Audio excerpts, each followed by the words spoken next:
Hello, everybody, and welcome back for another edition of Ukraine This Week with me, Don Arleth. Sanctions were supposed to cripple Putin's war machine. 18 EU packages, a 19th has just been proposed, targeting banks, oil, tech, and more. Yet Russia adapts. Western components still show up in Russian drones. European exports to Central Asia conveniently en route to Russia have surged. And while Europe still buys Russian energy, Donald Trump bluntly asked, why should the United States enact sanctions if Europe won't? But something changed in August. Ukraine has taken matters into its own hands, launching precision drone strikes deep into Russia's oil infrastructure. These aren't just attacks, they're sanctions with explosive impact. Even President Zelensky calls them the most effective yet. So are Ukraine drones doing what Western sanctions couldn't? We'll dive into this with our guest, but first, a report from Ukraine.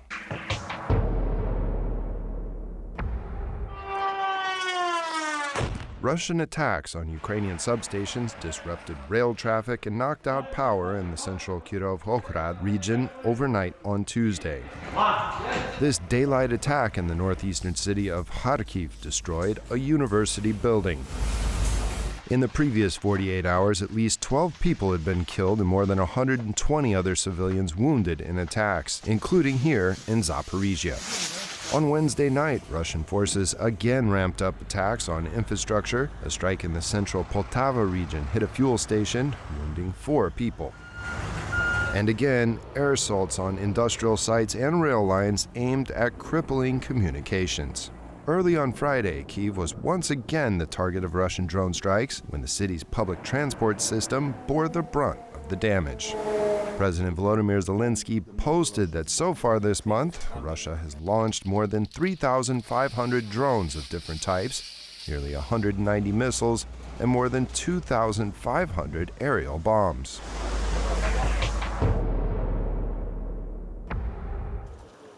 Poland's defense minister, Władysław Kosiniak-Kamysz, inked a deal with his Ukrainian counterpart, Denis Shmyhal, on Thursday that would see specialist troops train Polish forces in anti-drone warfare. The fact-finding mission came just over a week after Russia launched a mass drone incursion into Polish airspace. Shmyhal said that Kyiv is massively ramping up domestic interceptor drone production. We need to have no fewer than 1,000 interceptor drones. This level will be reached.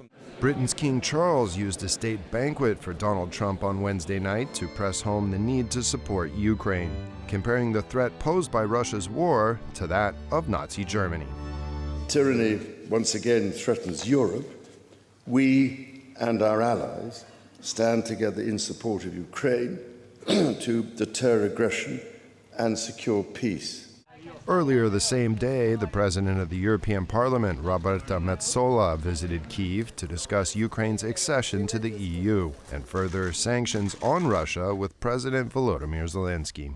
The European Commission on Friday proposed a 19th sanctions package against Russia, looking to accelerate a ban on Russian LNG in a bid to reduce funding for the Kremlin's war machine and force Vladimir Putin to enter peace talks.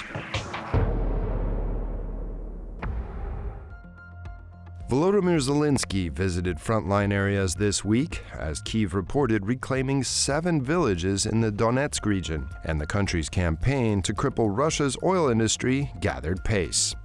The Institute for the Study of War reports that Russian forces continued their offensive in the Sumy region, but did not advance. Moscow's troops also attempted to push in the Luhansk region.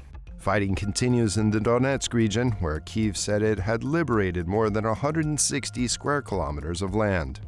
Police on Tuesday evacuated elderly residents of Konstantinivka, a key logistics hub, who were under constant threat from Russian aerial attacks.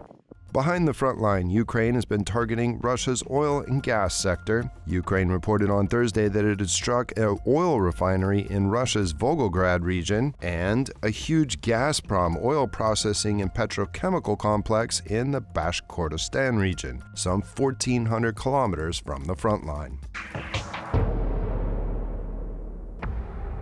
And now joining us is Solomiya Khoma from the Ukrainian Security and Cooperation Center. Hello, and thank you so much for joining us on Ukraine This Week. Good evening. Thank you for having me today.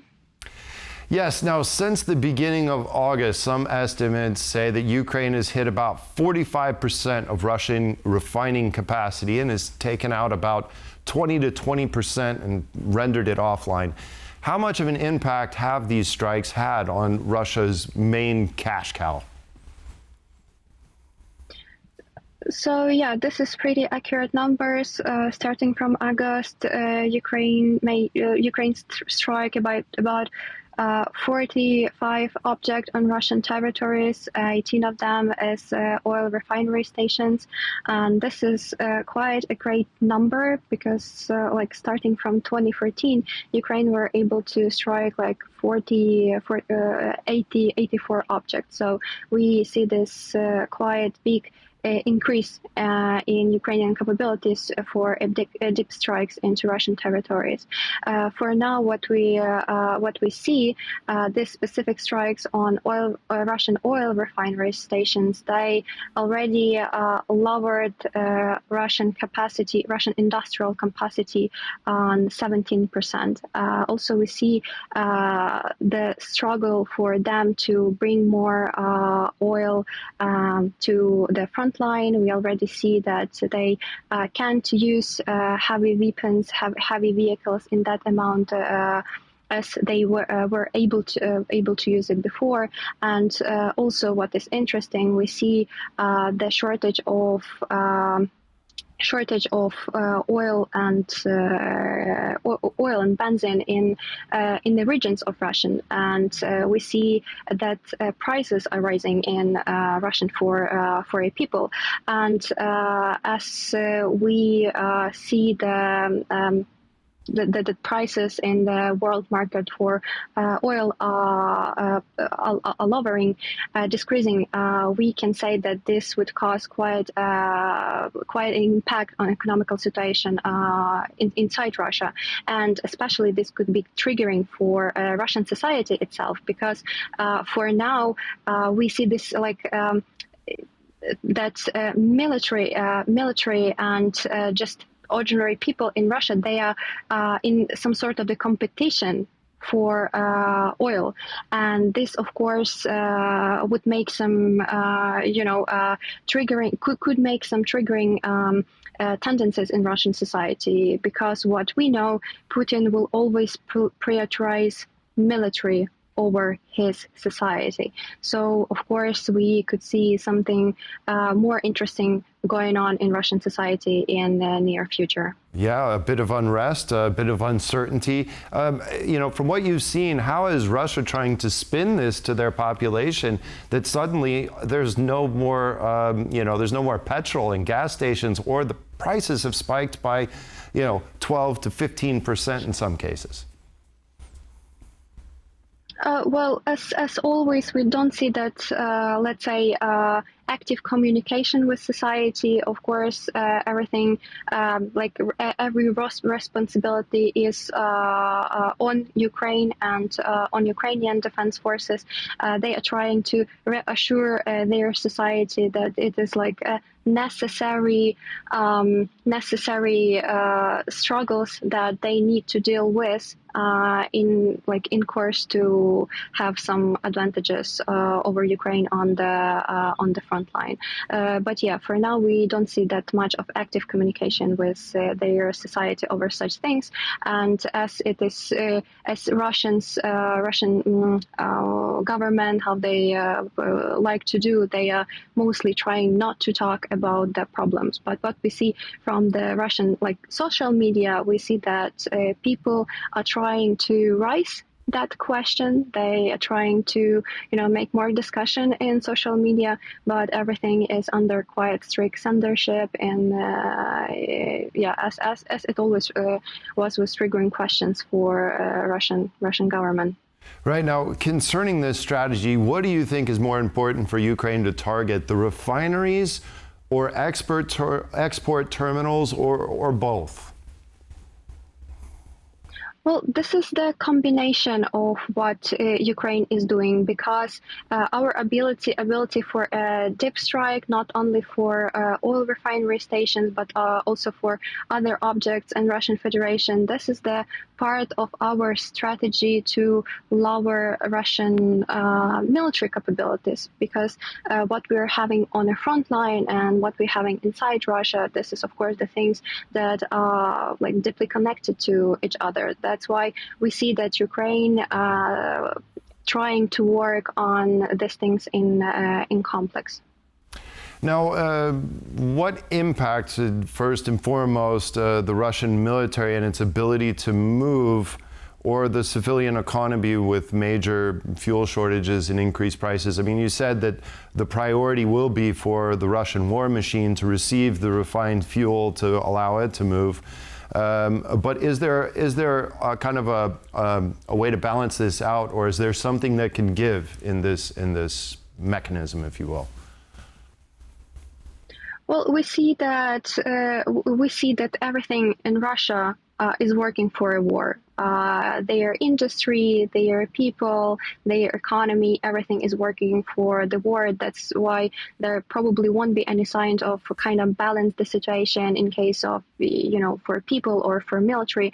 There would be definitely bigger attention for the military. And in case that we have quite an impact on the front line with how Russians are now with their capabilities to use like heavy weapons, heavy vehicles. This is also because of the quite well-planned operations of Ukrainian defense forces, because if you would see the objects that were destroyed in August, it's not only oil refineries, it's also railway stations. That's why this complex approach are helping us to get this result also on the front line. And we know that some objects they will try to repair. They would try to repair railway station. They would try to repair their facilities, but it won't make any difference for Ukraine anyway, because we would continue to target this object, because the result is obvious. We see the effectiveness in this. Yeah, I would especially say the refineries. Refineries are very complex pieces of infrastructure that are not easily repaired, number one. Number two, a lot of the equipment for the refineries is again complex and requires to bypass sanctions in one way or the other. So it's not necessarily very easy to replace.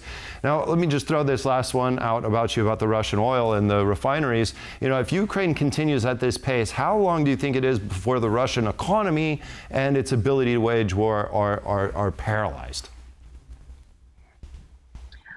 Well, we would like to see this, of course, as soon as possible. But of course, this is the complex question that also is related to the question on sanctions in the world oil market, and in general the situation on the world oil market. And only the combination of these things, basically, if Russia won't have the ability to sustain their economy with the money that they are receiving from the world selling their oil, because this is basically the basis of all their economy for now. If that would be the combination of all these things, that of course we will see a result. This is hard to say when exactly, but we just need to understand that this is quite a complex issue on which we all should work together. Of course, Ukraine is ready to bring as much sanctions on Russian oil market as possible, as also mentioned our president, that this is the best sanctions against Russian oil. But this is also like an appeal to our partners to remember that, to basically lower this Russian military capabilities to secure the peace for Ukraine and for Europe. We need to work together on that. Yeah, I absolutely agree with President Zelensky. This is the quickest way to introduce real hurt on Russia, and absolutely needs to be pursued at all costs. Now back to sanctions. The European Commission has announced the 19th sanctions package today. They will reduce the price cap on Russian oil. It doesn't really look like anything major.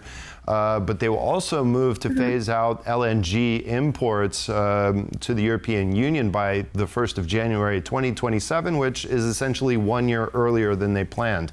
Now, do you think that this is enough, or is this still too little? Well, this is still the situation then if all this action were done still at the start of the full-scale invasion, then probably that would be enough to, kind of give Russia this massive blow up, so it won't be able to continue the war still at that stages. But for now, we see that Russia adapted really nicely to all the sanction policy. That's why if there won't be really let's say, really like huge things done, then probably everything that our partners continued to do little by little won't add that much, won't make that much of a difference, but Russia only will find the ways to go over such sanctions. At the same time, I would say that the sanctions on Russian LNG is quite important because as we see for numbers, then before the full-scale invasion, the biggest amount of money that Russia received from Europe was from gas through the pipelines. But I think it was more. They bought more Russian gas last year than they gave aid to Ukraine for its defense and the functioning of its government. This is the thing with LNG, that basically maybe they are selling less LNG to Europe now, but because LNG is more expensive, they are paying to Russia, European Union is paying to Russian budget more money than it was paying before the start of the full-scale invasion with all gas that they transferred through the pipelines. So, and it's true that while buying a lot of Russian LNG, oil, and so on, European Union, it's true, is paying more money than giving to Ukraine as military or an economical aid. Right now, another part of this 19th sanctions package is a new export ban on goods and technologies used by Russia on the battlefield. With so many dual-use items being exported to Central Asia, essentially, former Soviet republics, Russia still gets its hands on these sanctions goods, and we see this in all the drones and pieces of military equipment picked up in Ukraine. How to make this part of the sanctions more effective?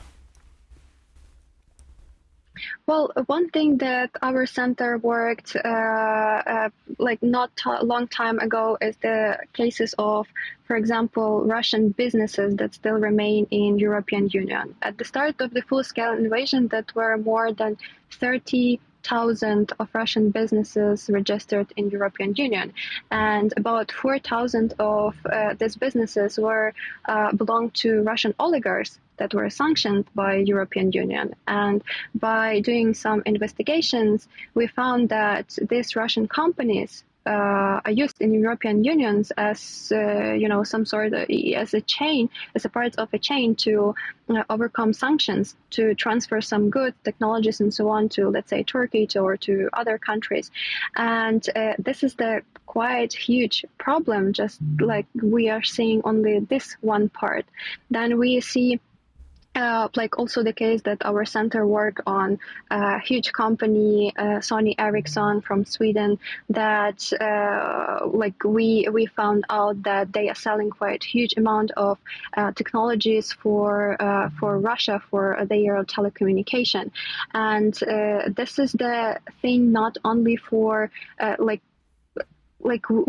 from what we see, that it's not only the question on kind of sanction to forbid something, but we see that a lot of companies are even after overcoming some sanctions, they are not dealing with any consequences after that. That's why it is quite a gap after which it is still leaving this window of opportunity to decide that we want to get some more money, because this is now forbidden business. That's why we would be able to get more money. That's why this is the one another question is basically the responsibility for some actions, illegal actions, in this case of sanctions. Certainly, obviously, I mean, there needs to be more political will to actually, I mean, it's going to cost the European economies something to make this a reality, but with the current situation, if we're honestly contemplating a direct conflict with Russia in the near future, it absolutely has to be done as soon as possible.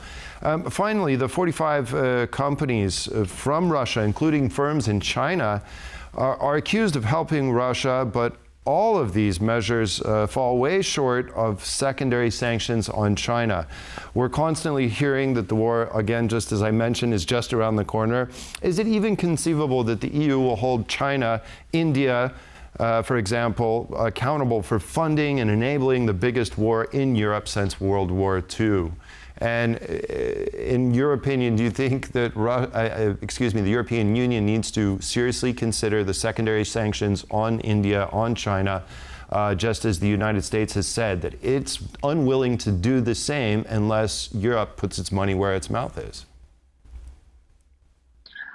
Well, the thing is, if United States are ready to do so, then of course it would be better for European Union to do so as well, because we see that the greatest result had the sanctions that were done, simultaneously by United States and European Union. So if there are no some of the players in this game, that of course it won't work. So this is definitely the deal that European Union should look at. Absolutely. Now, I'd like to move on to these Euro bonds, these Ukraine war bonds. The EU has begun preparing a mechanism to transfer 170 billion euro in frozen Russian assets for the active defense of Ukraine. And after the war, it can be claimed by Moscow if it pays reparations. Now, how do you understand this plan, and does it have the potential to be a game changer for the active defense of Ukraine right here, right now? So this is the thing which Ukraine asked quite a long time ago. I remember that this discussion started like about 2 years ago, that we were saying about that Russian frozen assets should go to Ukraine for Ukrainian defense. This would definitely ease all the pressure on the European economy. Why should people, Europeans, pay for, let's say, Russian war, for the war that Russia started, if Russia itself could pay for that? So I hope that it will be done as soon as possible. I know that there was quite a lot of discussion among experts and officials how to find the most effective way to deal with these monies. But for sure, if we will be able to do this, this is something that would add for Ukrainian defense.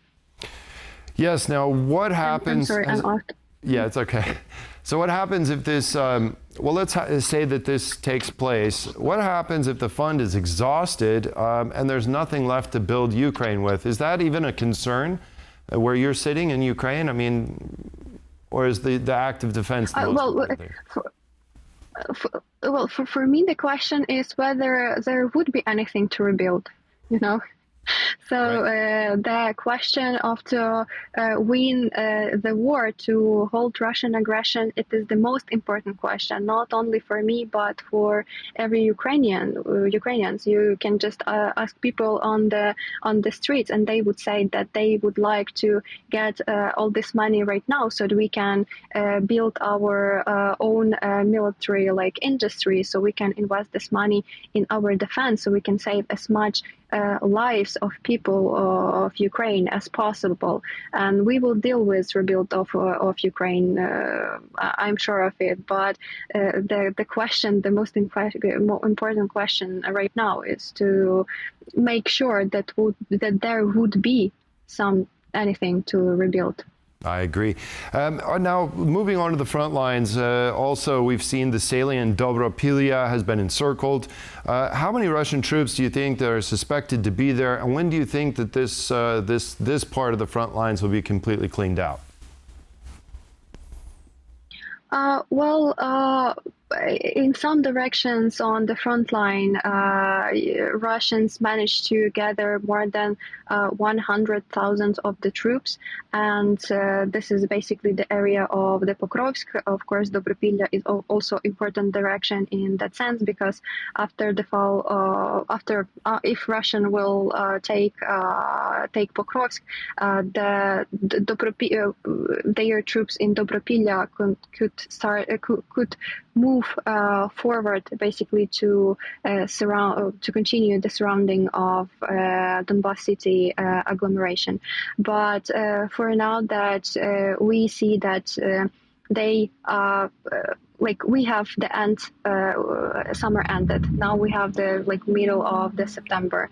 At the start of this of their summer offensive campaign, they claimed that they would take over Pokrovsk and would be able to start taking over such big cities in the east of Ukraine as Konstantinivka, Kramatorsk, Sloyansk, and so on. And this is the second time that they are saying this. They had this plan still in the spring of 2024, and they still weren't able to achieve that. So, of course, they have some improvements in the tactical situation in the east of Ukraine, but we can say that if Ukraine would have enough resources, enough reserves in case of the weapons, then we still would be able to hold Russian aggression in that part of the front line for quite a long time, even we would say years. Yes, now Ukraine plans to field, this was just announced this week, Ukraine plans to field about 1,000 interceptor drones per day. What effect do you think that that'll have on the nighttime attacks deep into Ukrainian territory? Is this, I'm hesitant to use the word, but is this somewhat of a game changer in the active air defense of Ukraine against these drones that have been wreaking havoc? To answer the question of game changer, we really need to have this scaling of production of these types of drones, because we already have seen the effectiveness of usage of these drones against air attacks of Russian Federation, and this still wasn't the massive production of these drones. We only tried all the developments in that field, and what we see from the result, what we hear from our units of air defense, they are showing the great effectiveness of such type of drones, because Russia, not long time ago, basically in the spring of this year, Russia changed the strategy of using Shaheds in air attacks, because previously we were able to strike the Shaheds using machine guns. Basically, Ukrainian air defense units, but they were using machine gun to shoot Shaheds, because they were so low. They were so low. They were really. They were scared to be identified by Ukrainian radars. That's why they were really low, and we were able to strike them with machine guns. But now, because they were able to scale the production of these drones, they are sending to Ukraine.